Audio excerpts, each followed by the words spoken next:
મિત્રો આજે આપણે વાત કરવાના છીએ ધોરણ 12 માટે GCAS રજિસ્ટ્રેશન 2024નું જે રિઝલ્ટ હતું એ જાહેર કરવામાં આવેલું છે। તમે ઉચ્ચ અભ્યાસ માટે જે ફોર્મ ભરેલું હતું એમાં મિત્રો તમે ઓનલાઈન જાતે જ ચેક કરી શકશો કે તમારું નામ આવેલું છે કે નથી આવેલું। તો એના વિશે સંપૂર્ણ માહિતી તમને આ વિડીયોની અંદર આપવાની છે, તો વિડીયોને પૂરો જોવા વિનંતી।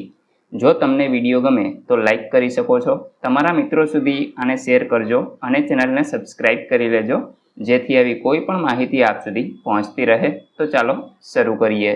મિત્રો સૌપ્રથમ તો તમારે કોઈ એક બ્રાઉઝર ઓપન કરી અને GCAS આ સર્ચ કરાવશો એટલે તમને પહેલી જ વેબસાઇટ જોવા મળશે, એના ઉપર તમારે ક્લિક કરી દેવાનું રહેશે। આ પ્રકારે પેજ છે ઓપન થઈ જશે ગુજરાત કોમન એડમિશન સર્વિસીસનું। એમાં મિત્રો તમે પહેલાથી જ ફોર્મ ભરેલું છે એટલે કે અહીંયા ઓલરેડી રજિસ્ટર આવું એક ઓપ્શન તમને જોવા મળશે, એના ઉપર તમારે ક્લિક કરી દેવાનું છે। હવે મિત્રો અહીં તમારો જે રજિસ્ટ્રેશન નંબર છે, એપ્લિકેશન નંબર, એ યુઝરનેમ માટે તમે વાપરી શકશો અને તમને પાસવર્ડ પણ મેસેજમાં જ મળેલો હશે। તો આ બંને વસ્તુ છે એ તમે મેસેજમાંથીને નાખી શકો છો અથવા તો તમે જે ફોર્મ ભરેલું છે એમાં તમને જોવા મળશે। અહીંયા તમને જે કેપ્ચા જોવા મળે છે, કેપ્ચા તમારે આ જ રીતે લખી દેવાનો રહેશે અને ત્યાર પછી સાઇન ઇન નામના ઓપ્શન ઉપર તમારે ક્લિક કરવાનું રહેશે।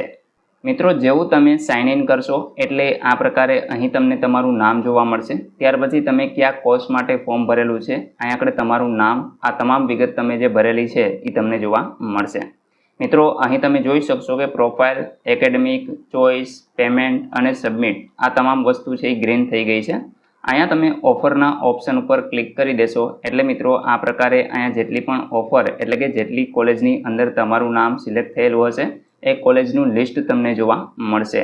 અહીં મિત્રો તમે જોઈ શકો છો બેચલર ઓફ કમ્પ્યુટર એપ્લિકેશન એટલે કે જે પણ કોર્સની અંદર તમે એપ્લાય કરેલું છે અને જેટલી પણ કોલેજની અંદર એપ્લાય કરેલું છે એનું લિસ્ટ તમને જોવા મળશે।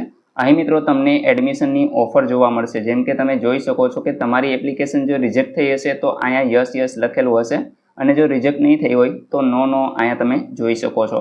હવે મિત્રો તમને કેટલી કોલેજની અંદર એડમિશન મળવા પાત્ર છે તો અહીંયા યસ લખેલું છે એ કોલેજની અંદર તમે કોન્ટેક્ટ કરી શકો છો અથવા તો તમને સામેથી પણ કોલ કે મેસેજ દ્વારા જાણ કરવામાં આવી શકે છે। ત્યાર પછી મિત્રો અહીં જે વિદ્યાર્થી છે એમને બેચલર ઓફ કોમર્સ એટલે કે બંને માટે એપ્લાય કરેલું છે, તો અહીં તમે એમાં પણ જેટલી કોલેજો એપ્લાય કરેલી હશે એ તમામનું લિસ્ટ તમને જોવા મળશે અને જેટલી કોલેજ તમને ઓફર કરી રહી હશે એની સામે તમને યસ જોવા મળશે।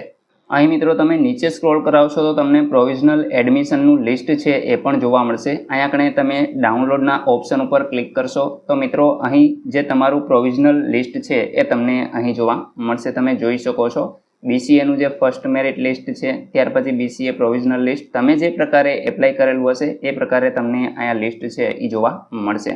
તો મિત્રો આ રીતે તમે જાતે જ ઓનલાઈન લોગિન થઈ અને ચેક કરી શકો કે કઈ કોલેજની અંદર તમને એડમિશન મળવા પાત્ર છે અથવા તો તમારી એપ્લિકેશન રિજેક્ટ થઈ છે કે પછી એ એપ્રૂવ થઈ ગઈ છે। તો આ તમામ વિગત તમે જાતે જ જોઈ શકશો। આશા રાખું છું કે તમને આ વિડીયોની અંદર તમામ માહિતી મળી ગઈ છે। તેમ છતાં પણ કોઈ પ્રશ્ન હોય તો તમે કોમેન્ટ દ્વારા પૂછી શકો છો। વિડીયોને લાઇક કરજો, તમારા મિત્રો સુધી શેર કરજો અને ચેનલને સબસ્ક્રાઇબ કરી લેજો, જેથી આવી કોઈ પણ માહિતી આપ સુધી પહોંચતી રહે। વિડીયો જોવા બદલ આપનો ખૂબ ખૂબ આભાર। મળીએ એક નવા વિડીયો સાથે, ત્યાં સુધી જય હિન્દ।